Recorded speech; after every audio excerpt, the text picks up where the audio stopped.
கேரளாவிற்கு இணையான குளிர்ச்சி தமிழ்நாட்டிலேயே இப்படி ஒரு இடமா மிஸ் பண்ணிடாதீங்க. என்ன இடம்னு சொல்லி பார்க்கலாம் வாங்க. நெல்லை மாவட்டத்தில் பார்த்தீங்கன்னா பாபநாசத்தில் மற்றது அதன் சுற்றுப்புற பகுதிகளில் ஏராளமான இயற்கையான அருவிகள் வந்து இருக்கிறது.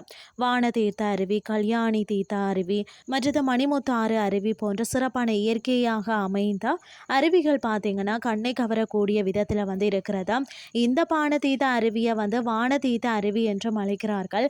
பாபநாசத்தில் இருந்து தமிழக கேரளா எல்லைக்காடான அகஸ்தியர் மலையின் ஒரு பகுதியில் காரையாறு அணையை வந்து அடுத்து அமைந்திருக்கிறது. அதாவது பார்த்தீங்கன்னா ராமர் தன் தந்தை தசரதருக்கு இந்த இடத்தில் தான் ஈமச்சடங்குகள் நடத்தி தனது கடமையை நிறைவேற்றினார் என புராணங்கள் கூறுகிறது. மேலும் பார்த்தீங்க அப்படின்னு சொன்னால் இங்கு தான் வந்து அகஸ்தியர் வந்து தவம் செய்து இந்த தீர்த்தத்தில் நீராடியதாக வரலாறு கூறுகிறது.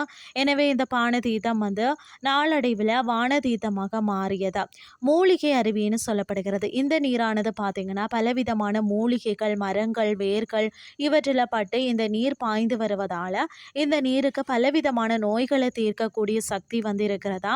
இந்த நீரில் குளித்தால் வந்து நாள்பட்ட நோய்கள் குணமாகும் என்பது நம்பிக்கையாக இருக்கிறது. அடுத்தது தாமிரபரணி நதியின் தாயின்னு சொல்லப்படுகிறதா. தாமிரபரணி நதியின் தோற்றம் இங்கிருந்து தான் ஆரம்பமாகிறதா.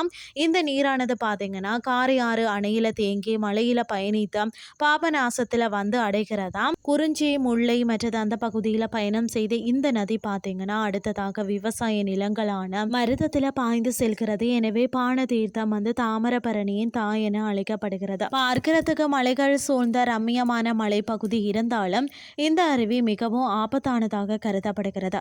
இதன் கீழ் உள்ள கல்யாணி தீர்த்த அருவி அனைவரையும் கவரும் விதத்தில் இருக்கிறது. மழைக்காலங்களில் இங்கு செல்வது மிகவும் ஆபத்தானது. கோடை காலத்துல இதன் அழகை கண்டு ரசிக்கலாம். இருக்கக்கூடிய சுற்றுலா தலங்கள் பார்த்தீங்கன்னா கரையாறு அணை, சேர்வலாறு அணை, மணிமுத்தாறு அணை, மாஞ்சோலை பகுதி மற்றது பார்த்தீங்கன்னா முண்டந்துறை புலிகள் காப்பகம் ஆகியவை அருகில வந்து இருக்கிறது. இங்கு நிறைய சுற்றுலா பயணிகள் வந்து வருகை தாரார்களாம். இன்றைய கிறிஸ்டி உங்களுக்கும் வந்து பிரயோசனமாக அமைஞ்சிருக்கும்னு சொல்லி நானும் நம்புறேன். இதே மாதிரி மற்றும் ஒரு கிறிஸ்டின் வேலை உங்களை சந்திக்கிறேன். நன்றி.